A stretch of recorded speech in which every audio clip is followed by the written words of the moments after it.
কৃষি ও কৃষকের মান উন্নয়নের জন্য সরকার প্রদর্শনী প্লট বরাদ্দ দিলেও সেই প্লটে টাকা আত্মসাতের অভিযোগ উঠেছে মেহেরপুর সদর উপজেলা কৃষি অফিসার মনিরুজ্জামানের বিরুদ্ধে। কৃষকদের অভিযোগ, নামমাত্র কৃষি উৎপাদন সামগ্রী দিয়ে তুলে নেওয়া হয় টাকা।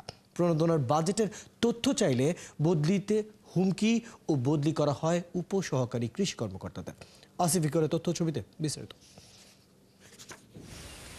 মেহেরপুর সদর উপজেলার হরিরামপুর গ্রামের কৃষক নাসির হোসেন এবার ড্রাগন চাষের জন্য সদর উপজেলা কৃষি সম্প্রসারণ অধিদপ্তর থেকে প্রদর্শনী প্লট পেয়েছেন তিনি। তবে তার জন্য 30,000 টাকা বরাদ্দ থাকলেও তিনি পেয়েছেন মাত্র 4,000 টাকা। উপজেলার কৃষকরা জানান, ওল চাষে 42,500, কুল চাষে 23,000, মরিচ চাষে 10,500, সিম চাষে 30,500 টাকা বরাদ্দ থাকলেও 1/3 অংশ পাননি তারা। না জেনেই করেছেন ফাঁকা খাতায় সই। কৃষি অফিসে ডাকার পরে ওই সই স্বাক্ষর করার পরে আমাকে শুধু ওই সার দিয়েছে কিছু, যার আনুমানিক বাজার মূল্য 1,004 টাকা হবে। শুনছি যে ওলের 42,000 টাকা বরাদ্দ, এখন তো আমাদের এটা জানায় না কত বরাদ্দ, এটা আমাদের দেখায় না। আমার উপরে অনেক বাজেট আছে এখনো, বুঝেছেন, সেইগুলা গেল কোথায়?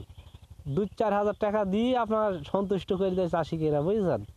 এখন আরো বাজেট আছে, সেই টাকা কারা খাইলো? কিছু জৈব সার দিল 3 বস্তা মতন, পটাশ দিল হয়েছে 30 কেজি, ড্যাপ দিল 30 কেজি। এই অভিযোগ আর অনিয়মের বিষয় 2023-24 ও 2024-25 অর্থ বছরের বিভিন্ন প্রকল্পে প্রদর্শনীপ্রাপ্ত কৃষকদের তালিকা এবং কৃষকদের বরাদ্দের তথ্য গত 25 দিনেও দেননি সদর উপজেলা কৃষি কর্মকর্তা মনিরুজ্জামান। প্রকল্পের ওয়েবসাইটেও মেহেরপুরের প্রদর্শনীপ্রাপ্ত কৃষকদের তালিকা এবং কত টাকা বরাদ্দ এসেছে তার কোনো তথ্য পাওয়া যায়নি।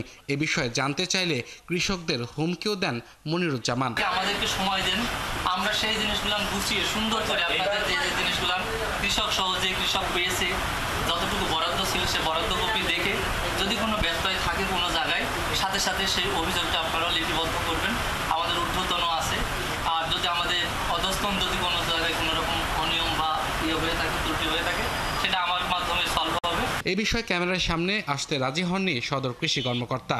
লিখিত অভিযোগ পেলে তদন্তের আশ্বাস জেলা কৃষি বিভাগের। এই ধরনের তথ্য আপনার মাধ্যমেই শুনলাম, কিন্তু এর আগে কিন্তু আমার কাছে এভাবে কেউ বলে না। তা আমি আবারও বলছি যে যদি সুনির্দিষ্ট কোনো অভিযোগ পাই, সেক্ষেত্রে আমরা যেই করব সেটা আমরা একেবারে নিরপেক্ষভাবে তদন্ত সাপেক্ষে সেখানে নিরপেক্ষ ব্যবস্থা নেওয়া হবে। প্রদর্শনী খামারে বীজ, বিভিন্ন ধরনের সার, পরিচর্যা, পরিবহন, বীজ সংরক্ষণ সহ নগদ আনুষঙ্গিক খরচ প্রদান করে থাকে।